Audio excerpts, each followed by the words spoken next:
El último decreto de Mario Abdo Benítez, fecha 14 de agosto, ya estaban en plena transición y la salida de su gobierno para el ingreso del de Peña.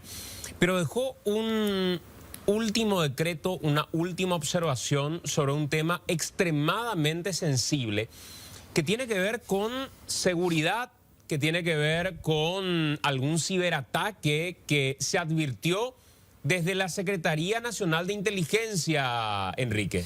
Así es, Andy. Trabajamos en conjunto con Radio Chaco Boreal, Radio Monumental, Telefuturo, para una investigación periodística a partir de una curiosidad periodística. ¿Cuál fue el último decreto de Mario Abdo Benítez? Y así llegamos hasta un decreto sacando todas las renuncias en el cual él estaba ordenando la unidad de 2 ministerios a raíz de un informe de inteligencia. Y firmó nada más y nada menos que el 14 de agosto, en su último día de trabajo, ordenando algo a 2 ministerios que también estaban quedando sin ministros ese mismo día. Al día siguiente asumía otros ministros esas carteras. Entonces nos preguntamos de qué se trata, empezamos a analizar ese decreto, a partir de ahí empezamos a hacer investigaciones, averiguaciones, y nos encontramos con algo que realmente nos preocupa, nos alerta y que estamos pidiendo más explicaciones para desarrollar en los próximos días. Vamos a analizar este decreto. Vamos a ver en pantalla, este es el documento completo, el decreto 9862. Y vamos analizando parte por parte, subrayando los más destacados. Es un decreto corto, tiene 4 páginas. Decreto 9862, por el cual se instruye a la Secretaría Nacional de Inteligencia y al Ministerio de Tecnologías de la Información y Comunicación, MITIC, a realizar tareas de verificación de información y proponer medidas de protección.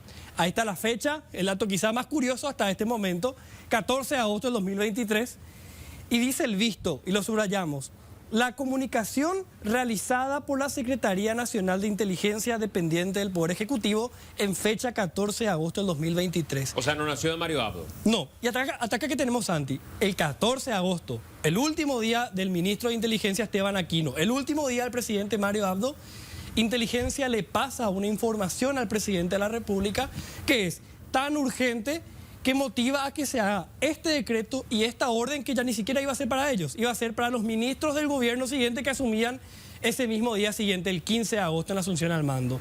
Seguimos analizando este documento para ir descubriendo qué fue lo que pasó, qué informó Inteligencia. Otra parte que se destaca dentro de la justificación teórica de por qué se escribió este decreto, dice lo siguiente, que por su parte la contrainteligencia es aquella parte de la inteligencia destinada a detectar, localizar y neutralizar las acciones de inteligencia desarrolladas por otros estados o grupos nacionales o extranjeros o sus agentes. Acá es como que se va mencionando toda la parte legal, la justificación de por qué se estaba escribiendo este decreto. Nos llama la atención, como un punto de la investigación, que uno de los párrafos habla de la posibilidad de la atribución de la Secretaría de Inteligencia de una contrainteligencia ante alguna amenaza que venga, alguna acción que venga de otro estado, otro grupo nacional o un grupo extranjero. Vamos al siguiente párrafo que hemos destacado y que nos llamó la atención de este último decreto de Mario Abdo Benítez. Que la Secretaría de Inteligencia, en el ejercicio de sus funciones legales, puso en conocimiento del presidente de la República, mediante la comunicación de referencia, información relativa a potenciales riesgos para instituciones públicas. Tales amenazas, la primera palabra riesgo, la segunda amenaza, por su naturaleza, en caso de ser necesaria la adopción de medidas para gestionarlas, requerirán el concurso de la Secretaría Nacional de Inteligencia y el Ministerio de Tecnologías de la Información y Comunicación. O sea, hablan de un hecho que existió, por eso es que ya advierten al Ministerio de Tecnología y al Ministerio de Inteligencia o la Secretaría de Inteligencia que incluso comuniquen a las instituciones que pudieron haber sido afectadas. Exactamente, mencionando estas palabras: potenciales riesgos y además amenazas, potenciales riesgos para instituciones públicas, basándose obviamente en el informe de inteligencia que se menciona ya en el visto. Vamos al siguiente párrafo, que justamente hace de vuelta alusión a eso. Dice que la comunicación en cuestión, se refiere al informe de inteligencia, por implicar potenciales riesgos para instituciones públicas, merece la determinación inmediata de acciones preliminares de carácter preventivo que permitan, en su caso, hacer frente a las amenazas. Acá ya fue mucho más específico, Santi, porque acá te dice que, en base al informe de inteligencia, hay un riesgo potencial para instituciones públicas y que requiere de una determinación inmediata, tan inmediata que fue el 14 de agosto. Ese día ya ni siquiera estaban en Burú Villaroga, ya estaba Santiago Peña literalmente en Burú Villaroga. Ante esto que les acabamos de contar, ¿qué es lo que resuelve el presidente de la República en ese momento? Su último día de trabajo. Vamos a la siguiente placa y ahí se puede ver lo que se resuelve, lo que se decreta. Instrúyase a la Secretaría Nacional de Inteligencia y al Ministerio de Tecnologías de la Información y Comunicación a realizar de manera coordinada las tareas necesarias para verificar la información recibida, supongo se refiere al informe de inteligencia que originó todo esto, respecto a potenciales riesgos en materia de ciberseguridad. Acá ya sabemos a qué tipo de riesgo y amenaza se refería.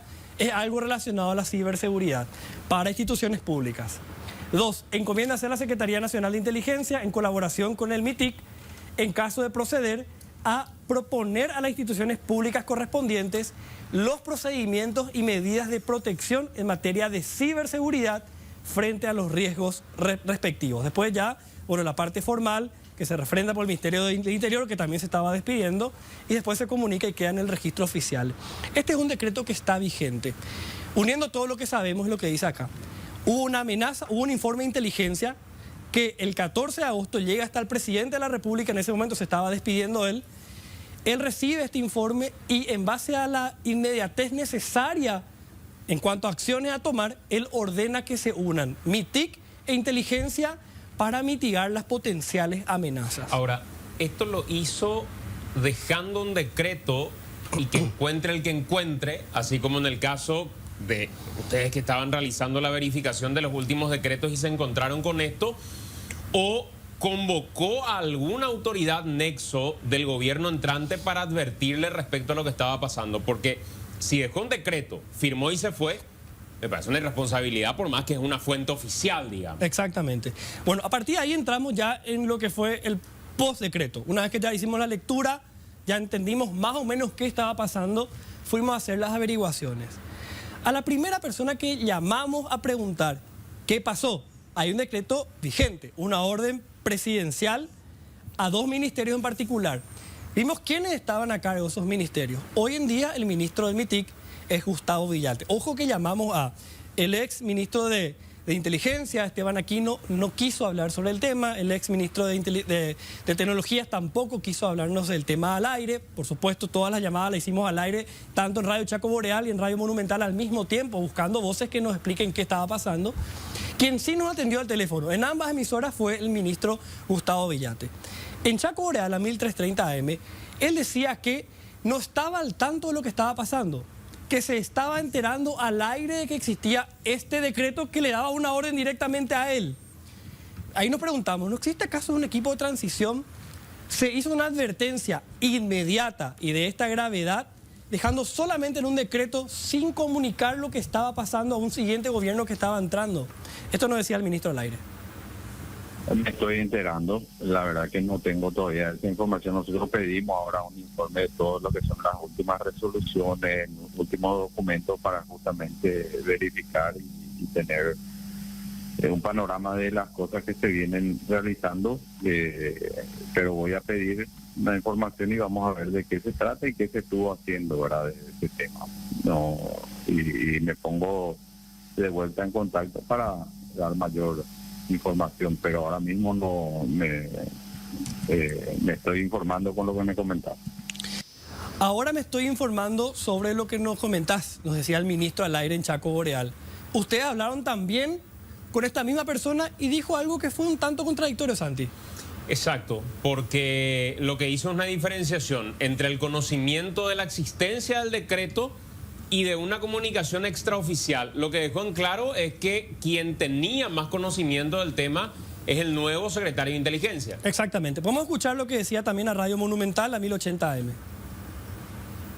Yo en realidad esta mañana me enteré del decreto puntualmente sí ya me habían transmitido información, no sabía que había el decreto, es lo que yo no tenía conocimiento. Sí, ya el ministro Alcaraz tenía ya, el de Inteligencia tenía ya, la Secretaría Nacional de Inteligencia tenía ya la información del decreto. No obstante, el trasfondo estamos revisando todavía y viendo las consideraciones que hay que tener al respecto. Ministro, pero el equipo de transición, ¿ellos tuvieron una comunicación previa de cuál era el escenario de esta amenaza o solamente ya se enteraron una vez que el decreto fue publicado? Ya una vez publicado es el conocimiento que yo tengo, que no hubo una anticipación sobre el tema. Puntualmente esta amenaza que haya conllevado a un decreto sobre el punto es lo que no tenemos la información certera sobre cuál es la amenaza puntual. ¿Por qué deviene en un decreto entonces, ministro? No tendría una respuesta.